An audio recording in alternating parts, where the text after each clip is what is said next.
So actually, what I want to talk about today is the importance of statistical literacy or medical literacy among the public.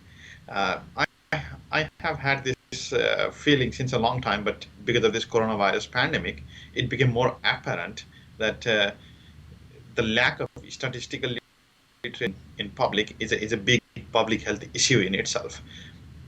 Now, with the example of coronavirus pandemic, you can see that a lot of misinformation are being propagated in social media.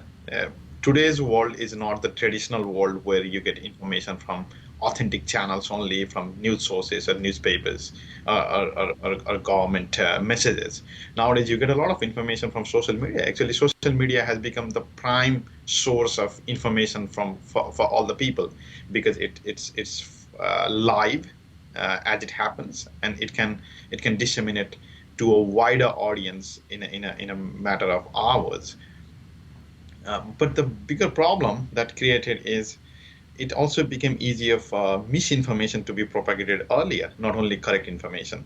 And the layperson who is not in the field will not have the proper tools to assess whether or not to rely on that information, whether or not that's a valid information. The basic concepts of science should be made available, or that should be taught to each and every person as some fundamental principles of just being a human being in the 21st century. What I precisely mean by that in terms of examples is, let's say, everybody should now understand what's the difference between a preprint and a peer-reviewed publication. A lot of the misinformation are being propagated on the basis of claiming that this is a scientific study when in fact it's just a preprint. You also saw that there was one example on Twitter that someone claimed about the efficacy or the lack of efficacy of a drug based on a paper that was apparently submitted to the New England Journal of Medicine. And people were claiming that this study proves something. But anybody can submit any paper to any journal. The submission is not the proof of the scientific validity of an article. You can submit uh, like you can write whatever you want and you can submit to the most respectable journals. They will reject it immediately. That's a different story, but you can at least claim that you have submitted something to the very top journal. That does not constitute scientific validity of that study. And similarly, preprints are those studies that are posted on a website, a preprint server, before they have been actually peer reviewed and published in an appropriate peer reviewed scientific journal. So preprints do not count as scientific validity of any claims. That has to be properly vetted by peer reviewers who are experts in that field before getting published in a journal. Yes, peer review has its own flaws, but uh, that's the best tool we have at our disposal right now to scientifically vet an article. So people need to understand that preprints are not the same as peer-reviewed publications. And then there are the questions of retractions. Sometimes an article is published in a journal and it looks all fine and good, but later on someone finds that some part of that article was misleading, some part of that article was totally false, and then the journal would retract the paper even though it had already published it. So people need to understand retraction. So this is some fundamental principle that everybody should understand. And then we can go further and we can say people should understand what claims, what makes some, let's say, uh, uh, what constitutes a proper study versus what constitutes a low quality evidence. Like we had all these uh, information about hydroxychloroquine as a good treatment for coronavirus disease.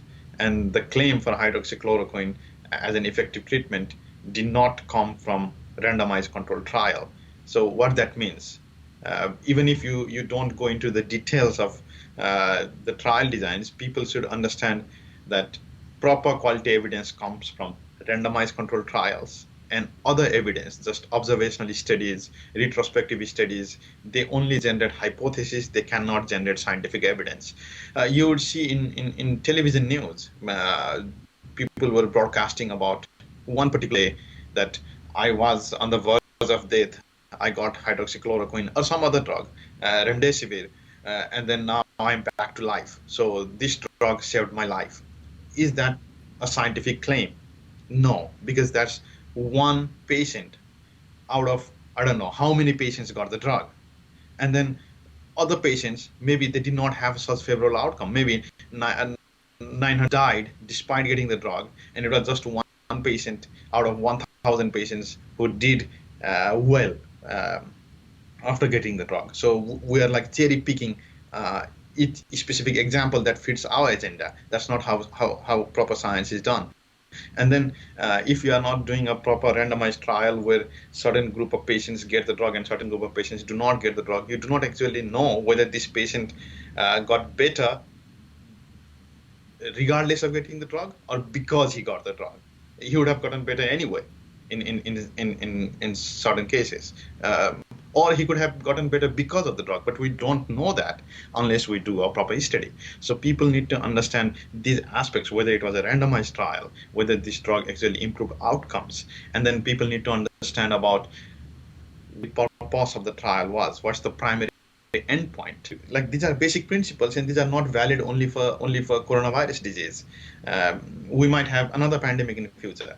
These principles are valid for heart disease trials. So as a layperson, all of us are at risk of something in life. We are always at risk. So it is very important for us to understand these scientific principles of how a drug is tested in trials, what constitutes a good evidence. If someone's a certain homeopathy treatment kills cancer cells, then before running to get that treatment, you need to see what evidence supports that.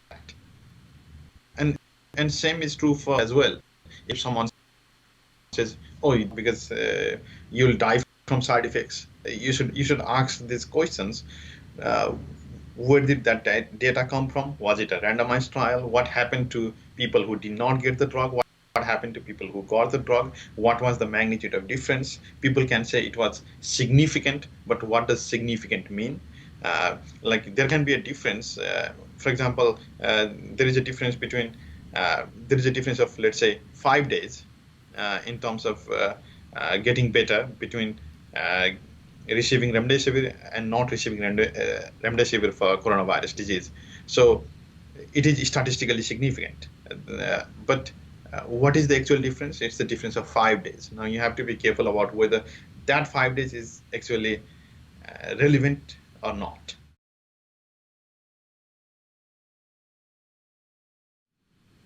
I think there are two things to this. One, as a layperson, because your life is at stake, your health is at stake, it is imperative for you to be more aware of these issues and educate yourself. But that's like a short-term measure. But in the long term, moving forward, I think the bigger lesson from this pandemic is that as government or as national or international policymakers, we need to focus on providing these medical science education to everyone starting from school. So this should be like a mandatory course for everyone, because everyone has a stake in health. It should not be like an optional syllabus, optional curriculum to people who are only interested in medicine or science. It should be mandatory for everyone. Like we teach basic math, like we teach basic science for everyone, we should also be teaching basic medical literature to everyone. But for the short term, I guess we have to start with some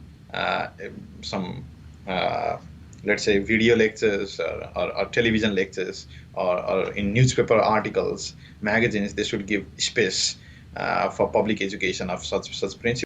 We don't have to fight a lot about fighting against particular misinformation for a particular disease, right? So instead of fighting against one specific misinformation about coronavirus disease, if you teach these basic principles to everyone, then whatever disease, whatever pandemic one comes across with, people will use those principles for themselves and they will judge for themselves. Sometimes when people are not educated, even science seems to be a partisan issue. If you put on a face mask, do you belong to a particular party? Versus if you don't put a face mask, you belong to a different party. So science should not be such partisan issues, right? So if we have if we teach layperson with the scientific principles, then people can judge it for themselves instead of being swayed away by political groups, or instead of being swayed away by people with a certain agenda. They can decide uh, what's right for themselves, for himself or herself. Or a scientist comes on TV and says, you have to do this or you have to do that. This is a new drug that's really good. And then people might think, why shouldn't I believe you? But if we have equipped people with scientific literacy, then people can see the data, and people will have more trust in the scientists. People can tell for themselves, like, oh yes, that guy, whatever he was saying, or whatever that scientist, whatever she was saying, was actually true. I could see it for myself. So she was giving me good recommendation, or he was giving me bad recommendation.